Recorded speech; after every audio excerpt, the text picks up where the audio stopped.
எனக்கென வந்த தேவதையே சரிபாதி நீ அல்லவா நடக்கையில் உந்தன் கூட வரும் நிழல் போலே நான் அல்லவா கண்ணன் கொண்ட ராதையர ராமன் கொண்ட சீதையர மடி சேர்ந்த பூரதமே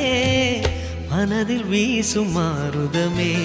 நன்றி சொல்ல உனக்கு வார்த்தை இல்லை எனக்கு நான் தான் மயங்குறேன் என்னுடைய மனச தந்துவிட்ட பிறகும் ஏம்மா